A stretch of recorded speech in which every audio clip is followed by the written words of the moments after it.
말씀을 나누겠습니다.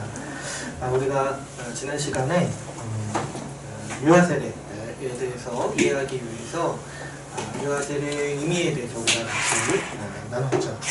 그래서 유아세례를 이해하려면은 하나님께서 우리에게 주시는 언약을 이해해야 된다고 우리가 같이 나눴습니다. 우리는 사실 이제 언약이라는 개념은 조금 낯설 수 있지만 성경은 약속의 책이에요. 그래서 이제 성경을 이렇게 구분할 때도 구약, 신약 이렇게 구분을 하죠. 구약은 옛 언약이고 신약은 새 언약으로 해서 이제 구분을 하죠. 그래서 언약에 대해서 이제 한 번도 못 들어봤다 하더라도 사실은 우리가 성경을 읽고 믿는다면은 우리는 하나님께서 우리에게 언약을 주셨다는 사실을 누구나 다 이해하고 있는 것이죠. 하나님께서 우리와 교제하시고 우리와 관계를 맺으시는 방법은 이 언약이라는 약속, 제가 이제 약속이라고 보면 좀 약하다고 했어요. 계약이라고 봐야 된다고 했어요. 이 언약이라는 계약에 담겨있는 약속을 통해서 우리와 하나님께서 관계를 맺으신다고 했죠. 하나님께서 우리를 구원하시는 방법도 하나님께서 우리에게 언약을 주시는 거예요. 하나님은 우리를 이 언약이라는 이 계약 관계로 우리를 초대하십니다. 그래서 우리 성경에 나오는 이 아브라함 언약이 있고 우리가 지난 시간에 살펴봤던 새 언약이 있어요. 근데 이런 것들이 우리와 상관없는 것이 아니라 오늘날 우리가 하나님이 우리를 구원하시는 것은 아브라함 언약에 약속하신, 구약에 약속하신 그 약속을 우리에게 성취하시는, 새 언약으로 성취하시는 일이라고 우리가 같이 나눴습니다.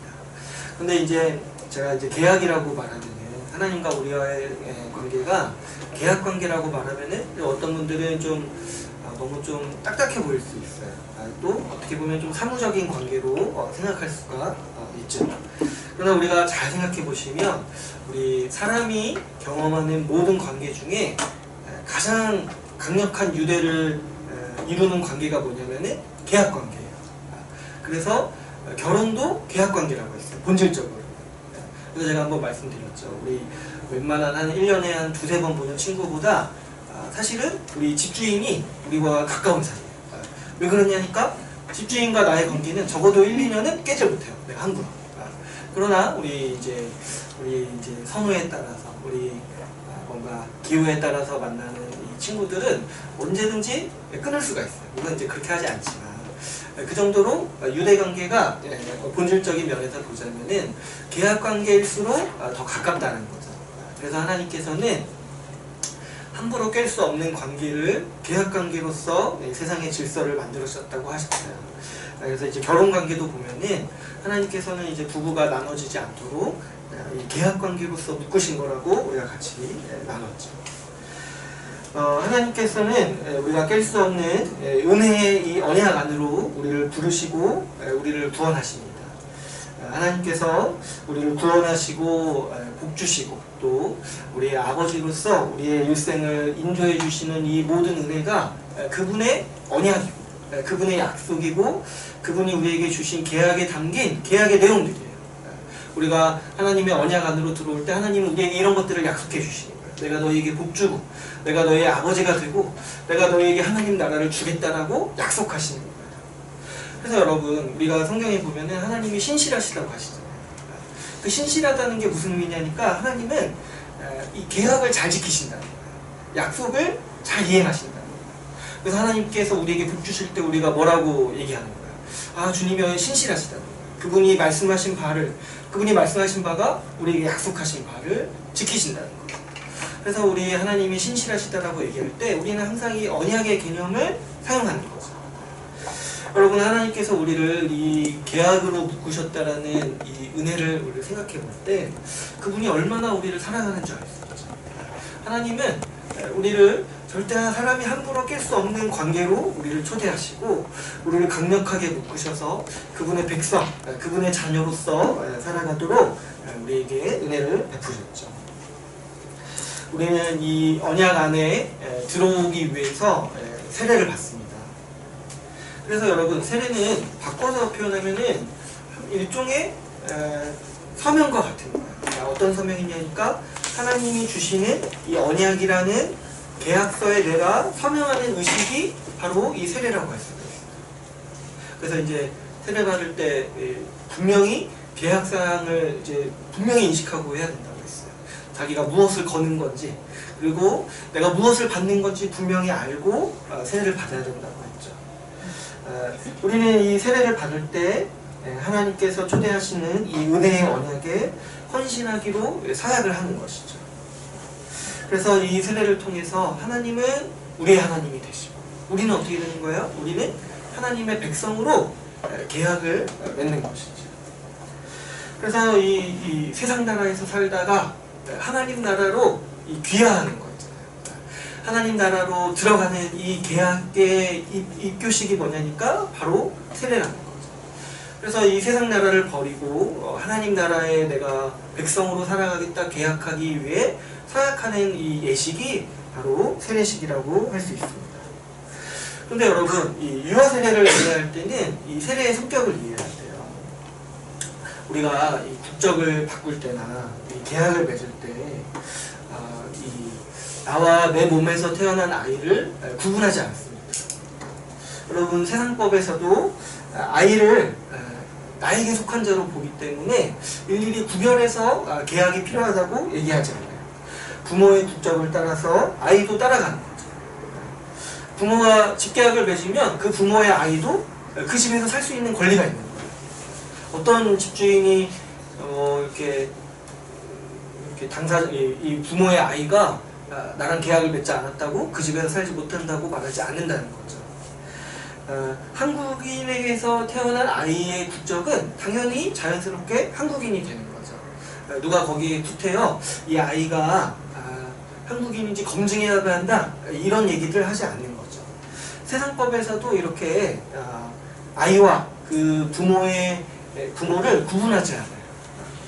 하나님께서 우리를 향해 부르시는 이 언약도 마찬가지입니다. 여러분, 이 언약은 하나님께서 우리를 그분의 나라, 하나님 나라로 부르시는 초대죠. 하나님께서 그분의 나라로 우리를 초대하실 때 나나 내 몸에서 난 아이를 구분하지 않으신다는 거예요. 내가 그 나라에 들어갈 때 어떻게 되는 거예요? 나에게 속한 자녀도 그 나라의 백성이 되고 그 나라에 속한 자가 되는 것이죠. 여러분, 우리가 자꾸 이 하나님과의 관계를 내가 개인적으로 선택하고 내가 결단하는 거라고만 자꾸 생각을 하게 된다면 이 유아세례와 같은 성례는 참 이해할 수가 없죠. 그러나 하나님께서 우리를 부르시는 방법이 이 언약이라는 사실을 알아야 돼요. 그럴 때 하나님께서는 우리를 이렇게 개별적으로 부르시는 것이 아니라 우리를 연대해서 부르신다는 것을 알 수가 있죠. 하나님께서 하나님 나라 백성으로 부르신 다음에 그 백성의 아이, 그 사람의 아이를 언약 밖으로 내쫓으시는 게 아니라는 거예요. 그 사람을 맞이했을 때 그 사람에서 태어날 아이까지 하나님께서는 붙주시기로, 그분의 나라 백성으로 맞이하시기로 우리에게 약속하시고 언약을 주신다는 거죠. 그래서 여러분, 이 유아세례가 있으므로 우리는 우리의 자녀들이 그냥 이 세상에서 태어난 자녀들이 아니라 하나님의 언약 안에서 태어난 복된 자녀들이라는 사실을 알 수가 있습니다. 그럴 때 우리가 소망과 위로를 가질 수 있는 거예요. 우리가 아기를 낳을 때 어떻게 보면 걱정할 수 있어요. 어떻게 키워야 되나 힘들지 않을까 걱정할 수 있어요. 근데 우리에게 있는 소망과 위로가 뭐냐면은 하나님께서 우리에게 아이를 주신 목적과 이유가 뭐냐니까 그 아이를 이 언약으로 초대하기 위해서 우리에게 아이를 주셨다는 거죠. 여러분, 만약에 하나님께서 우리 자녀들을 그분의 백성으로 삼아주시기로 약속하지 않으셨다면 우리가 뭘 믿고 이 세대에 자녀를 낳을 수 있겠습니까? 이 죄로 점철되어 있고 죄로 물들어 있고 또 죄짓다가 죄인으로 죽어서 멸망당할 운명에 살아갈 게 뻔한데, 이런 세상에서 어떻게 아이를 키우겠다라는 마음을 우리가 감히 먹을 수 있겠냐는 거예요. 요즘에 보면은 애기 안 낳는 게 좀 유행이라고 하는데 세상 사람들도 아마 이런 걸 아는 것 같아요. 이게 살아봤자 죄밖에 더 진다, 이런 걸 본능적으로 아니까 좀 애를 안 낳는 게 아닌가 생각이 들어요. 그러나 이 신자는 언제든지 소망 중에 아이를 낳습니다. 하나님이 우리에게 주신 아이를 그분의 나라로 받아들였음을 우리가 믿기 때문이죠.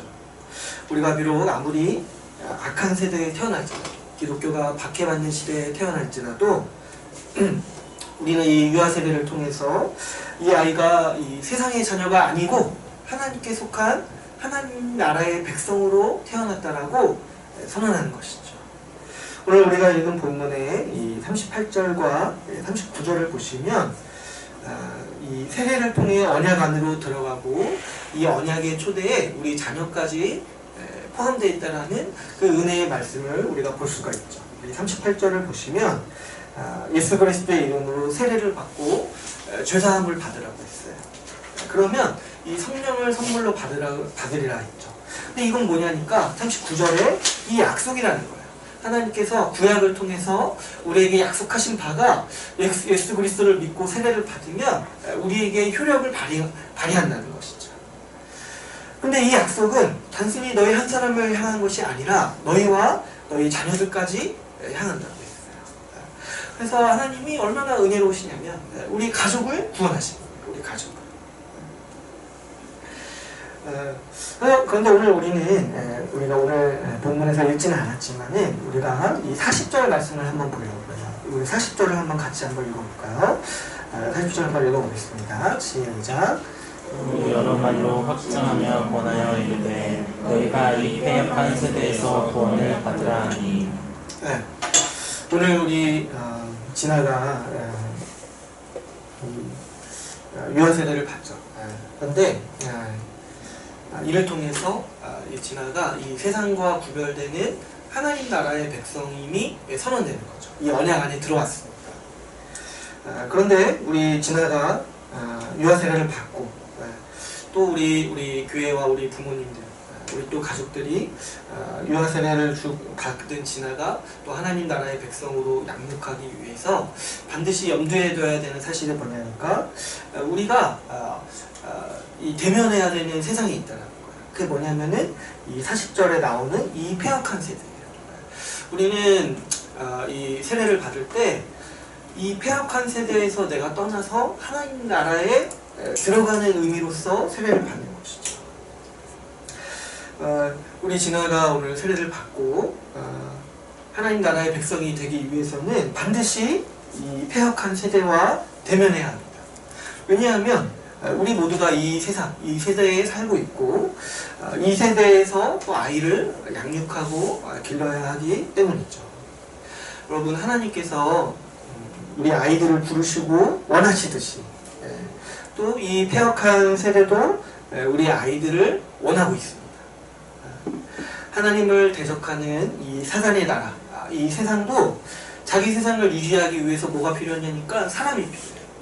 그래서 그 사람을 충족시키기 위해서 어떻게 하냐니까 자라나는 아이들을 그 세상에 복종하도록 하나님 나라의 자녀로 키우는 것이 아니라 사단 나라의 자녀로서 성장하기를 이 폐역한 세대, 사단의 나라가 원하고 있는 것이죠.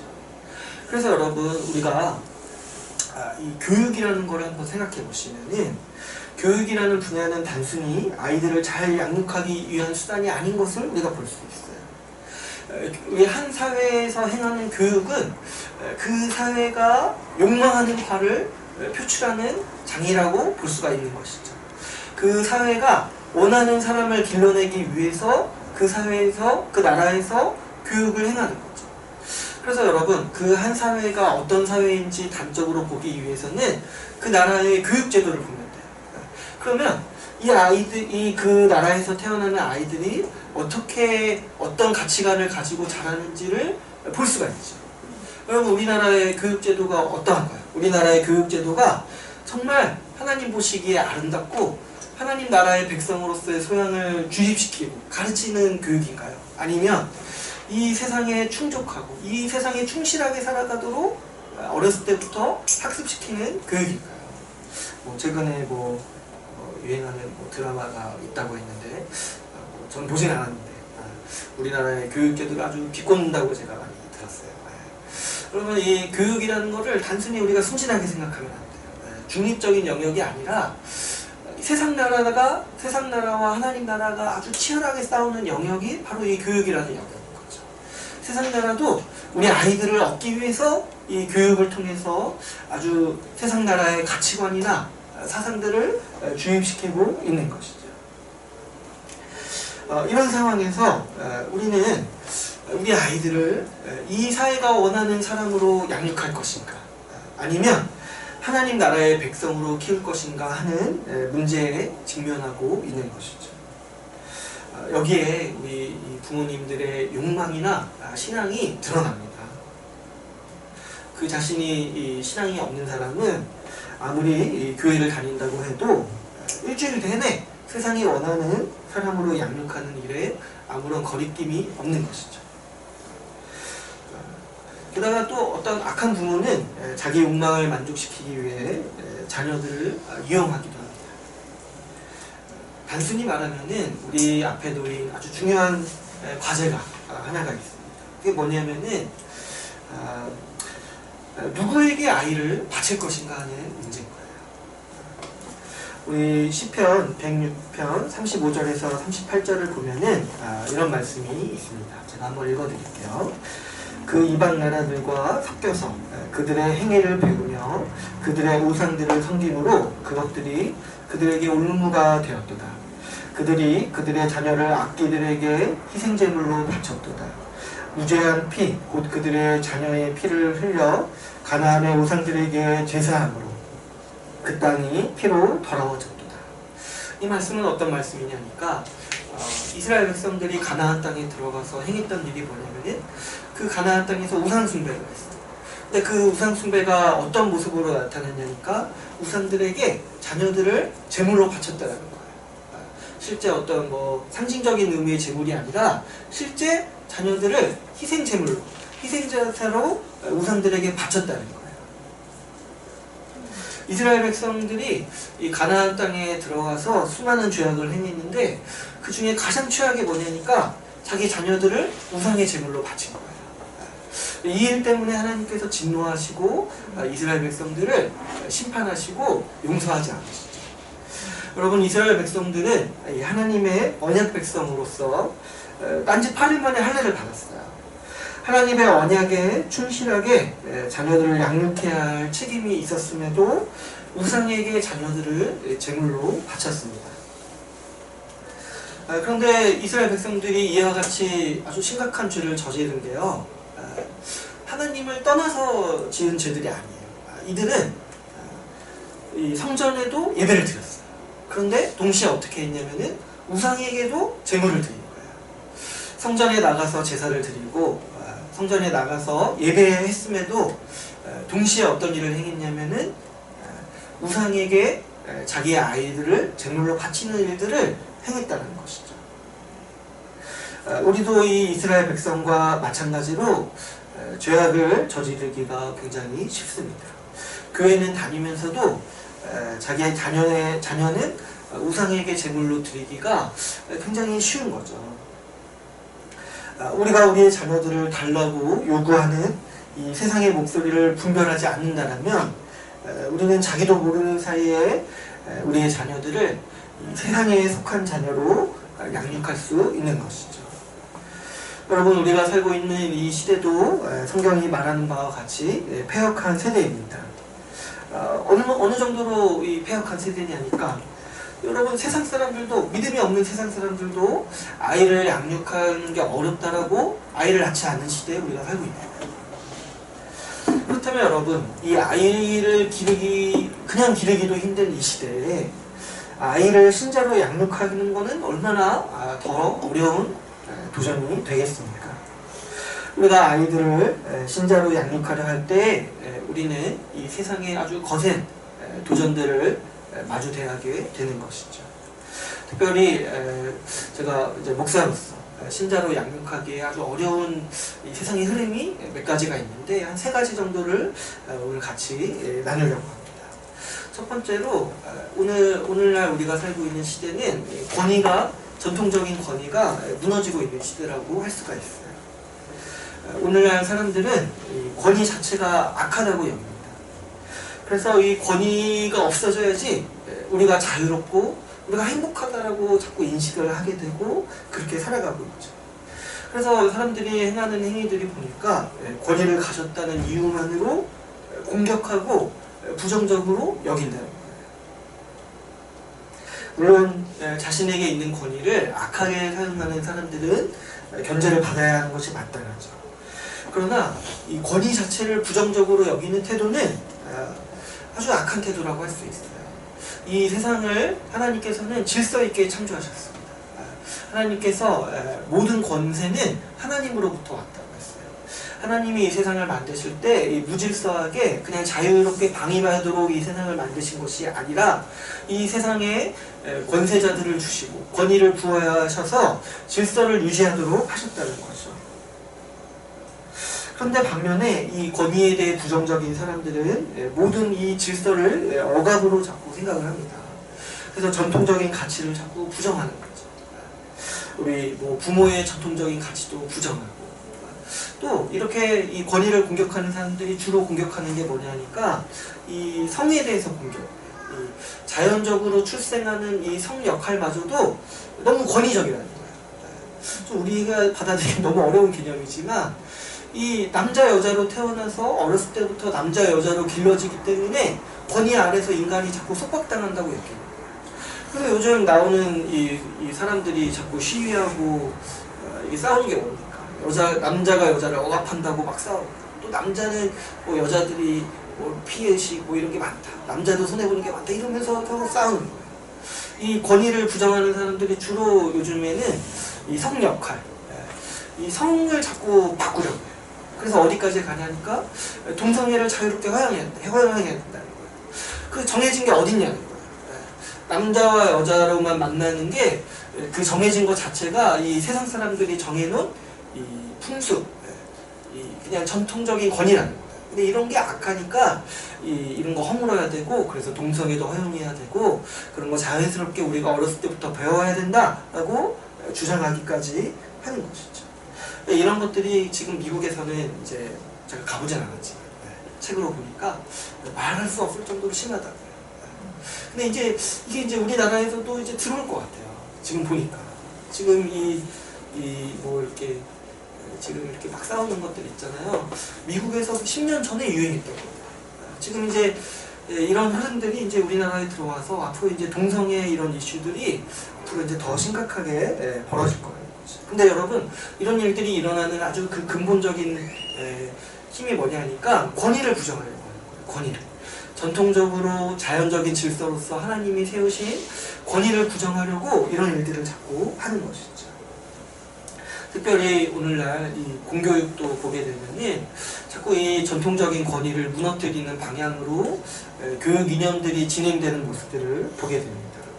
오늘날 물론 이 학생의 인권을 존중하는 흐름들은 굉장히 선하죠. 그런데 학생의 인권을 높이면서 동시에 어떤 일들을 하냐니까 선생님들의 권위를 너무 심각하게 무너뜨리고 있어요. 그래서 요즘 보면은 선생님들이 애들을 혼내지 못합니다.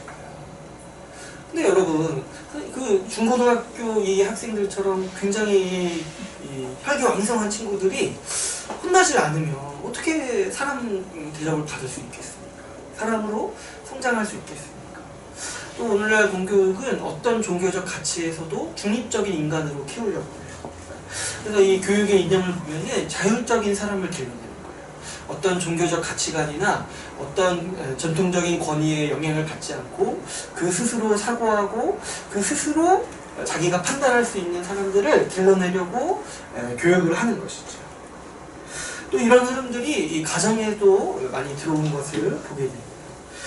이 부모의 권위가 너무 많이 무너지고 있는 것이죠.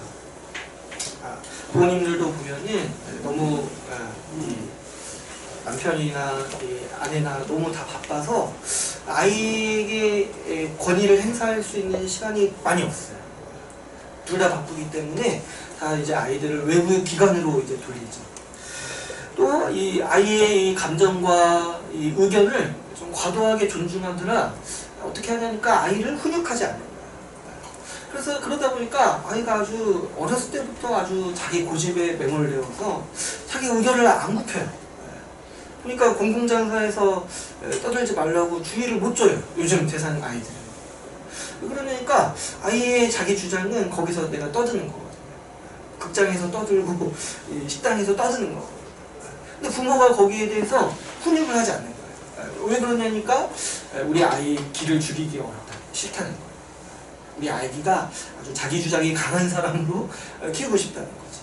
근데 여러분, 우리 요즘에 이런 노키즈존, 뭐 이렇게 아이들이 출입할 수 없는 뭐 이렇게 식당이나 공공장소를 만들어야 된다. 이 사람들이 왜 주장하냐니까 부모가 아이에게 권위 있게 이 공공 질서를 가르치지 않는 거야. 그래서 이렇게 가정에서도 아이들이 권위 아래서 자라는 것을 터부시하다 보니까 오늘날 우리 아이들이 아주 자기 주장이 어렸을 때부터 강한 사람으로 키워지고 있는 것이죠. 오늘날 사회는 이렇게 이 권위에 얽매이지 않는 자율적인 사람으로 아이를 양육하려고 하고 있습니다. 근데 여러분, 이 세상에서 말하는 자율적인 사람이라는 거는 뭐겠습니까? 하나님 없이 스스로 살아갈 수 있는 인간상을 뜻하는 것이죠. 그러나 여러분, 우리가 한번 생각해 보시면 사람이요, 권위를 벗어나서 살 수 있겠습니까? 그 어떤 자녀도 부모의 보살핌과 그 정말 훈육이 없이는, 지도 없이는 사람으로 온전히 성장할 수가 없는 것이죠. 자연 상태에서 사람이 스스로 사람이 되는 게 아닌 거죠. 자기 스스로 자기 느낌과 자기 주장이 있어서 사람이 되는 것이 아니라 부모의 권위 아래서 순종하며 성장할 때 비로소 사람으로 성장할 수 있게 되는 것이죠. 하나님께서는 이 질서를 정해놓으셨어요. 그래서 우리가 십계명을 보면은 사람 사이의 1계명이 뭐냐니까 부모를 공경하는 거예요. 부모에게 거역하는 사람은요, 구약 율법에서 사형에 해당돼요. 부모를 욕하거나 부모에게 순종하지 않는 거죠. 그 정도로 하나님은 부모의 권위를 아주 강한 질서로서 우리에게 부여하신 것이죠. 모든 사람은 부모에게 배워야 하고 부모에게 순종하면서 사람됨을 배울 수 있어야 하는 것이죠. 여러분, 권위를 존중하지 않는 이 문화에서는 어떤 배움이나 성숙함이 있을 수가 없어요. 한번 생각해 보세요, 여러분. 선생님을 우습게 보는 학생이 그 선생님에게서 무엇을 배울 수 있겠습니까? 부모의 권위가 하나님으로부터 왔는지 모르고 함부로 대하는 아이가 어떻게 참 사람이 되고 신앙인이 될 수 있겠습니까? 만약 우리의 아이들이 이 권위를 존중하지 않는 이 폐역한 세대에 취해서 산다면 복음을 가리키는 이 부모나 교회의 권위를 정말 우습게 한다면, 어렸을 때 그런 것이 학습돼서 정말 우습게 안다면 그 아이가 신자로서 성장하는 일은 굉장히 어려운 일이라고 할 수 있죠. 두 번째로 우리가 이 사회에서 마주 대하는 위협은 이 사회가 굉장히 다원화된 사회라는 데 문제가 있습니다. 여러분, 약간 어려울 수 있지만 사회가 다원화되었다는 말은 무슨 말이냐니까 우리 아이들이, 우리도 마찬가지지만 다양한 문화와 가치관에 노출되어 있다는 거죠. 이렇게 다원화된 사회, 다양한 사회에서는 사람마다 자기 말이 맞다고 주장해요. 그래서 필수적으로 한 가지를 동의하는데 뭐냐니까 모든 사람이 동의하는 절대적인 진리는 없다는 사실에 동의해요. 왜 그러냐니까 각자가 말하는 게 다 옳다고 인정하기 때문이죠. 그저 자기 나름대로의 생각이나 주장이 다 맞다라고 사람들마저 주장을 하는 것이죠. 이런 사회에서 우리가 복음을 전할 때 필연적으로 가장 많이 듣는 말이 무슨 말이냐니까 꼭 그것만 복음이라는 거예요. 꼭 그 주장만이 맞냐는 거예요. 다른 좋은 것도 있지 않냐는 거예요. 근데 여러분, 이런 문제가 앞에서 제가 말한 이 권위의 문제와 맞물리면 또 어떻게 얘기하는 줄 아세요? 네가 뭔데 그게 진리라고 얘기하냐. 네가 뭔데? 저 목사인데 네가 뭔데 너만 진리를 말할 수 있냐는 거야. 나도 진리를 말할 수 있다. 내가 생각하는 것도 맞지 않냐. 이런 말들을 막 하게 되는 거예요. 이런 게 무슨 영향이냐니까 이게 다원화됐다는 거예요. 사람들 모두 각자가 자기만의 주장이 있고 자기만의 진리가 있다라고 여기는 사회가 됐다라는 것이죠. 가끔 이 아이가 이제 신앙을 가지기 위해서 주일학교가 잘 돼 있는 교회를 찾는 부모들의 이야기를 제가 들을 때가 있어요. 굉장히 귀한 마음이죠. 아이가 신앙을 갖기를 원하고 걱정하는 마음에 또 교회를 걱정하는 거죠. 근데 사실 어떤 부분에서는 좀 안타까운 부분이 있어요. 여러분 한번 생각해 보시면은 아이는 일주일 내내 가정에서 또 TV에서 학원에서 그리고 또 또래 친구들에게서 각종 각생의 가치관과 사상으로 무장된 말들을 듣습니다. 그런데 일주일에 한 번 교회 와서 10분 정도 그 설교 말씀 듣고 그 아이가 신앙을 가지리라고 생각하는 거는 굉장히 믿음이 좋은 거라고 할 수 있어요. 믿음이 좋은 거예요. 그러면 문제는요, 그 주일에 한 번 오는 게 아니라 일주일이에요. 일주일. 주일에 하루가 아니라 일주일 동안 아이가 듣는 말들이에요. 아이들이 매일 복음과 말씀을 접해야 하는 것도 물론 필요하지만 오늘날 우리에게 아이들에게 반드시 필요한 게 뭐냐면은 이 세상에서 접하는 문화와 사상들을 분별할 수 있어요. 왜 그러냐니까 너무 많이 들어요. 너무 많이 들어요. 하나님을 전제로 하는 교육과 하나님이 없다고 전제하는 교육은 모든 면에서 다를 수밖에 없죠.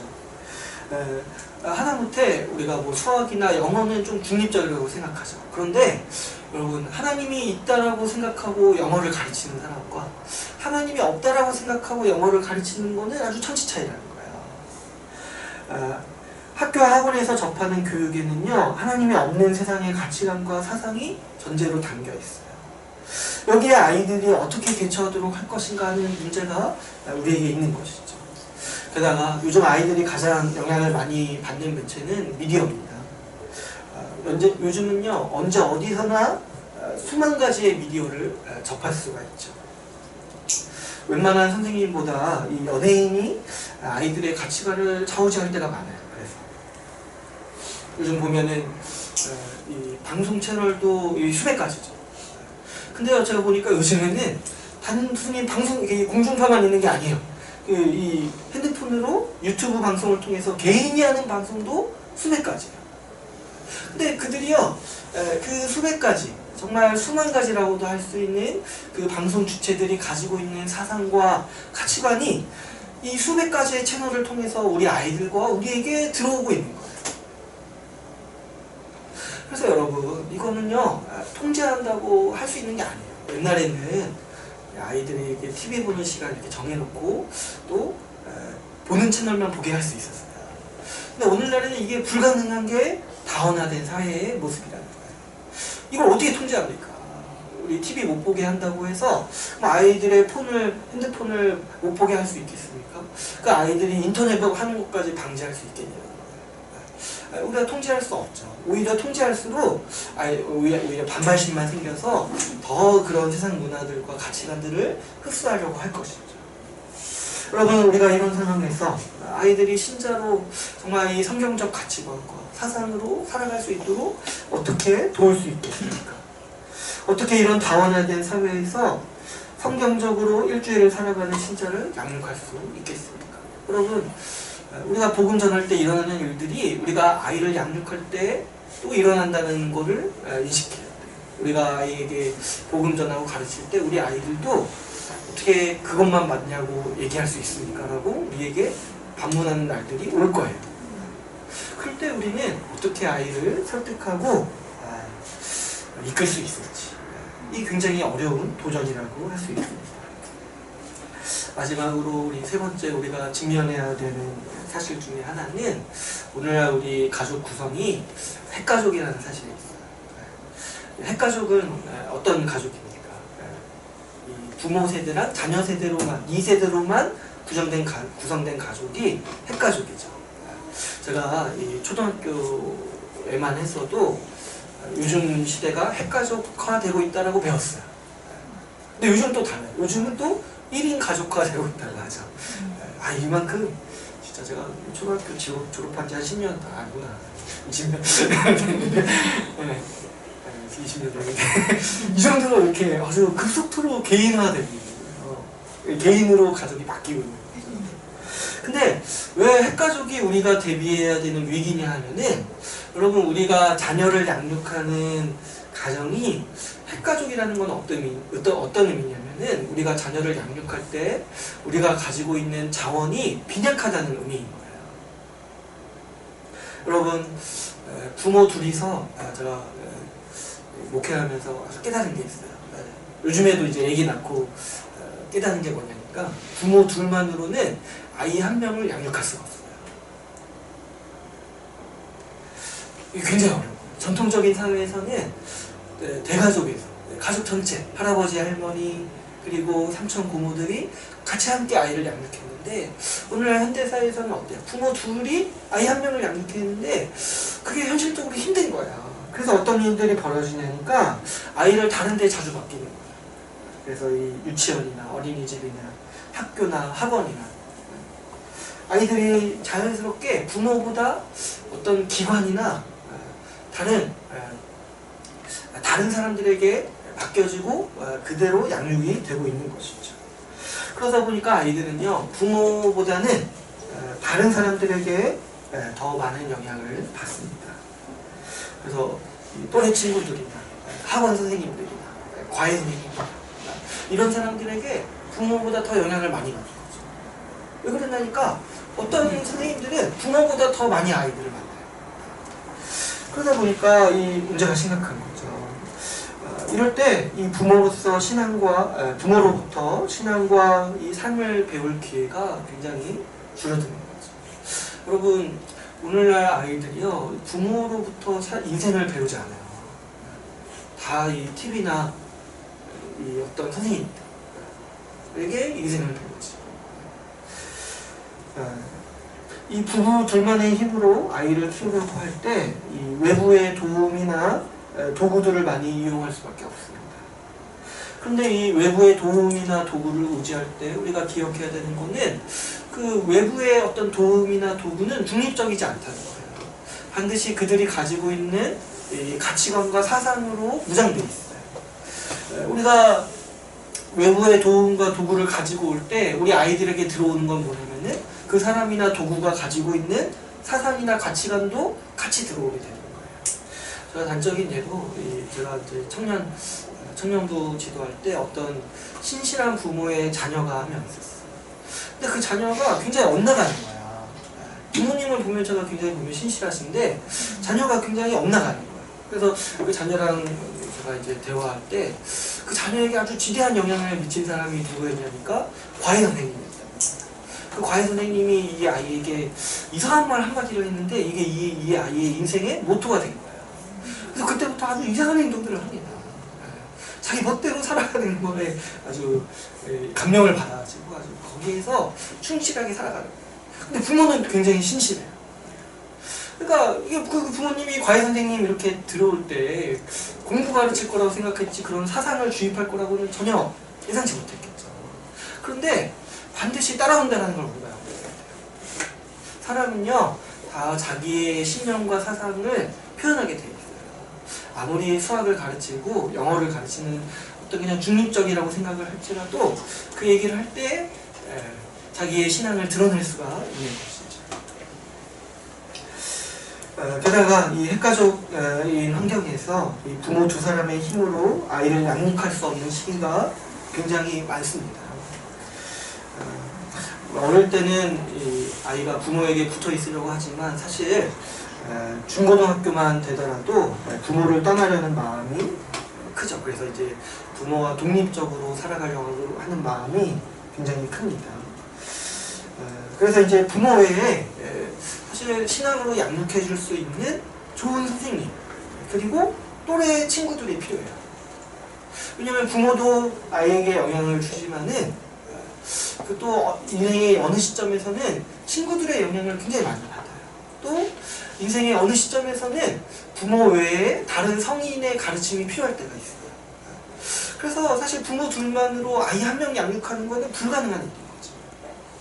이 아프리카의 이 속담에 아이 한 명을 키우기 위해서는 마을이 필요하다는 속담이 있다고요. 아이가 단순히 그 가정에서만 크는 것이 아니라 사회라는 환경에서 자라기 때문에 아이를 정말 사람들에게 양육하기 위해서는 이 아이를 구성하는 환경 자체가 필요하다는 것이죠. 마찬가지로 이 신앙교육을 위해서도 단순히 부모 둘만의 노력으로는 부족한 시대에 우리가 살고 있죠. 신앙으로 지도해줄 교사가 있어야 되고, 멘토가 있어야 되고, 또 목사가 있어야 되고, 또 함께 믿음의 길을 걸어가는 친구가 있어야 하는 것이죠. 오늘날 보면은 부모 둘만의 힘만으로는 사실 아이 한 명도 양육하기 어려운데 많은 신자들이 이 길을 가려고 하고 있어요. 어떻게든 부부 둘만의 힘과 경제력으로 아이를 좀 양육하려고 하고 있죠.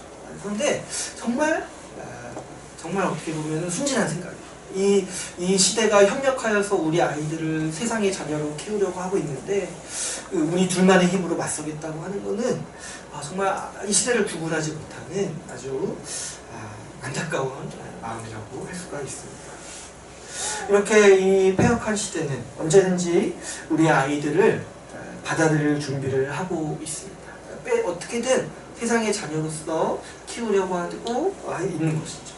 반면에 우리가 부모로서 가지고 있는 자원이 굉장히 비약하다고 볼 수가 있죠. 그렇다면 우리는 이런 상황에서 어떻게 아이를 신앙으로 양육할 수 있겠습니까? 먼저는 우리는 오늘 유아 세례를 믿음으로 받아들여야 합니다. 하나님께서 우리에게 자녀를 주신 이유는 우리가 하나님의 언약 안에 있기 때문입니다. 하나님께서 우리의 자녀들을 하나님 나라의 백성으로 초대하기 위해서 우리에게 자녀를 주셨습니다. 우리가 우리의 노력과 능력 이전에 하나님께서 우리의 자녀들을 언약의 자녀로 부르시고 주셨다는 사실을 믿어야 돼요. 그럴 때 우리가 좀 힘을 낼 수가 있는 것이죠. 그럴 때 하나님께서 능히 이 세대에서 우리 자녀를 건지셔서 구원하실 수 있는 믿음을 가질 수가 있는 것이죠. 저도 지금 이제 갓난아기를 키우고 있지만 사실 이제 좀 막막할 때가 있어요. 어렵고 약간 힘에 부칠 때도 있는데 그때 좀 낭망이 될 때 저도 항상 이 생각을 하는 거예요. 주님이 우리에게 아이를 주신 거는 이 언약 안에서 우리를 부르신 거죠. 지금 이렇게 약간 망나니처럼 울지만 그래도 우리에게 소망이 있는 게 뭐냐니까 주님이 그분 나라 백성으로 이 아이를 부르셨기 때문에 우리에게 주셨다는 그 믿음이 있어요. 우리가 이 유아 세례를 통해서 이 사실을 믿음으로 받아들이고 선언할 수 있어요. 이 아이가 하나님 나라의 백성이라는 사실을 우리가 믿음으로 받아들여야 하는 것이죠. 두 번째로 우리가 이 책임을 다해야 되죠. 하나님께서 우리에게 하나님 나라의 백성으로 주셨는데 하나님께서 우리에게 부모의 권위를 주신 이유가 있어요. 하나님의 나라 백성으로 양육하라고 우리에게 부모의 권위를 주신 거죠. 그래서 여러분 우리 신자들은 이 권위를 지키고 회복해야 돼요. 그래서 어렸을 때부터 이 순종을 가르쳐야 되고 아무리 이제 아이들의 인권을 존중하는 시대이긴 하지만 이제 그럼에도 불구하고 우리는 훈육을 할 수 있어요. 아이를 혼내고 또 아이에게 예의를 가르치고 질서를 가르치는 일에 부끄러움이 없어야 돼요. 우리 보면은 좀 약간 한국 문화는 다른 사람 앞에서 아이 혼내는 걸 굉장히 어려워해요. 근데 그렇지 말고 아이에게 공공질서를 가르치는 일이야말로 또 세상의 질서를 가르치는 일이야말로 그 부모의 권위고 부모의 책임인 거죠. 우리가 하나님께서 우리에게 그러한 권위를 주셨다는 것을 받아들이고 그 권위를 행사할 수 있어야 합니다. 또 여러분 요즘 보면은 부모가 아이에게서 권위를 잃는 아주 이제 실제적인 이유가 뭐냐면은 아이와 시간을 많이 안 보내는 것에 있어요. 아이와 함께 시간을 같이 보내지 않다 보니까 아이도 부모의 권위를 부정하게 되고 부모도 또 섣불리 권위를 내세울 수가 없게 되는 것이죠. 오늘날 많은 부모님들이 너무 바빠서 또 아이의 길을 살려주느라 자신들의 권위를 포기하고 있습니다. 그럴 때 좀 아이에게 하나님께서 우리에게 주신 권위를 지키고 또 세우기 위해서 좀 아이와 시간을 보내고 아이에게 권위를 가르치고 순종을 가르칠 수 있어야 하는 것이죠. 또 뿐만 아니라 이 아이를 양육하기 위해서 부모가 지적인 준비를 갖춰야 합니다. 흔히 제가 보면은 아이를 이제 출산하면은 부모님들이 이제 뭘 걱정하냐니까 그 먹고 살 거를 걱정해요. 그래서 이제 이 아이에게 좋은 환경을 갖춰주기 위해서 일을 좀 더 해야 합니다. 그리고 좀 좋은 직장을 가져서 좀 아이에게 돈을 많이 벌어줘야겠다 이런 생각들을 많이 하는 거죠.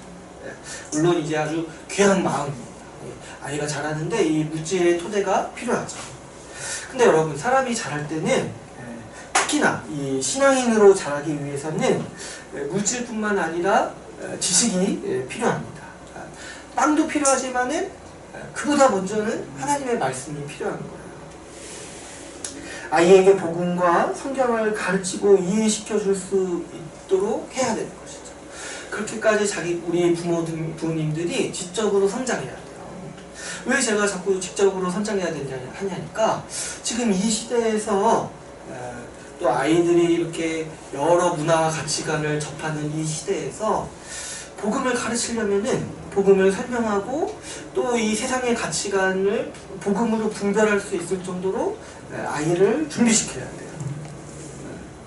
수많은 미디어가 또 수많은 사람들이 이 아이의 생각에 영향을 미치기 위해서 달려들고 있고 또 우리 아이들에게도 그렇게 할 거예요.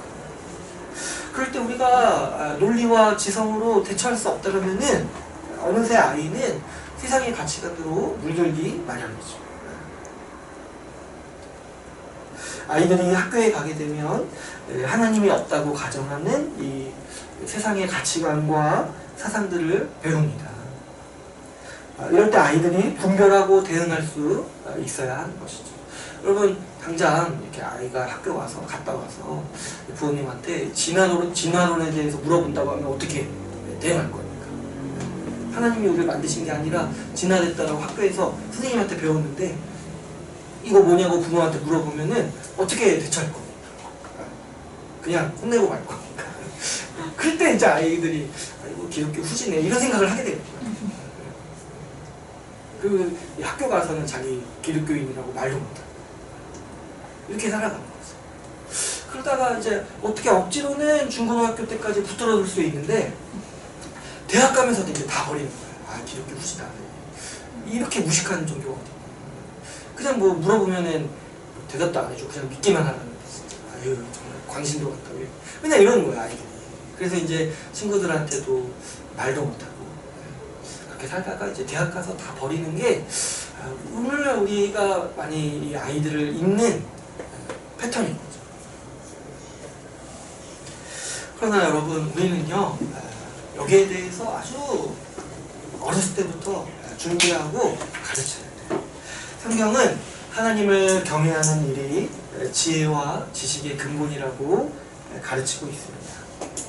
우리는 이 기독교야말로 지적으로 완전한 사상임을 아이들에게 가르쳐야 돼요.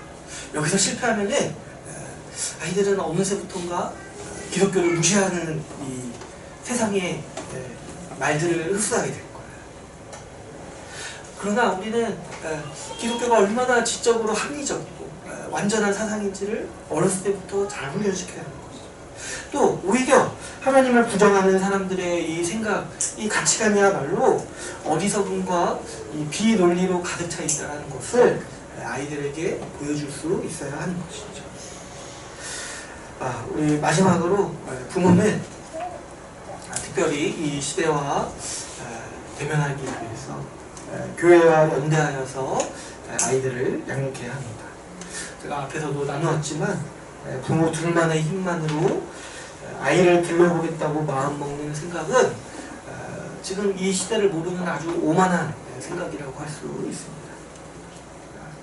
교회와 연합하여서 교회의 아이로 양육할 수 있는 자세가 필요합니다. 교회를 중심으로 아이가 성장할 때 이 폐역한 세대가 하나님보다 크고 강하다라는 그런 인식을 거부할 수가 있는 것이죠. 여러분 아이는 크면서 믿음이 없이 살아가는 수많은 사람들, 수많은 친구들을 만나게 될 것입니다. 근데 여러분, 아이들은 보면 어떠합니까? 주변 사람들을 따라하죠. 어렸을 때는 부모를 따라하지만은 이제 조금만 크면은 주변 또래들을 따라하고 모방하려고 해요. 그럴 때 아이는 혼란을 겪는 거야. 부모는 믿음으로 살라고 가르치는데 그 주변 친구들을 보면 아무도 그렇게 안 살아요. 그럴 때 좀 이상하다고 혼란을 겪는 거야. 이거 좀 후진 거 아닌가? 내가 뒤떨어지는 거 아닌가? 내가 왕따 당하는 거 아닌가? 이런 혼란을 겪게 되는 것이죠. 그러나 아이가 그럴 때 용기를 가질 수 있는 원동력은 교회 중심으로 자랄 때 가질 수 있는 것이죠. 부모뿐만 아니라 믿음으로 살아가는 사람들의 모습을 교회를 통해서 보여줄 수 있다는 거예요. 정말 이 단순히 부모의 말뿐만 아니라 주변에서 할아버지, 할머니가, 삼촌이, 이모들이, 고모들이 믿음으로 살아야 된다라고 말해주는 환경에서 아이가 크지 않는다라면 아이는 어느새부턴가 이 또래 친구들, 하나님을 믿지 않는 친구들의 가치관과 선생님들의 말에 매혹당할 수 있는 것이죠.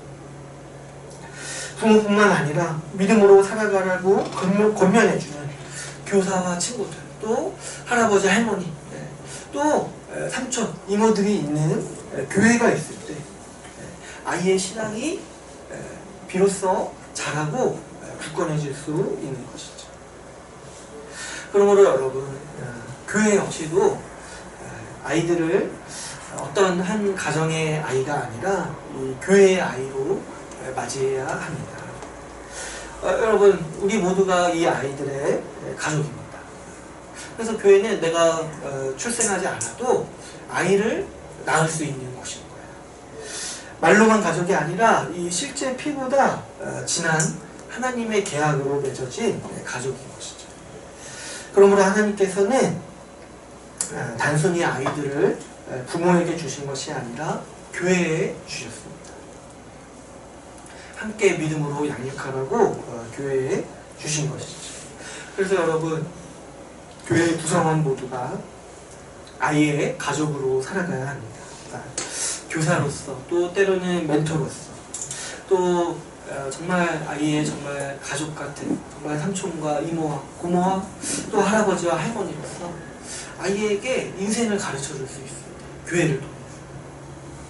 그럴 때 우리 아이들이 이 거센 이 폐역한 세대의 흐름에서 버티고 이 세상을 정말 믿음으로 살아가는 아주 멋진 신자로서 양육할 수 있으리라고 소망합니다.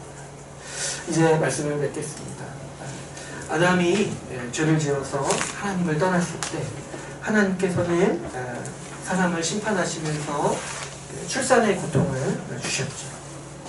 아기를 낳을 때 고통 중에 출산하리라고 말씀하셨어요.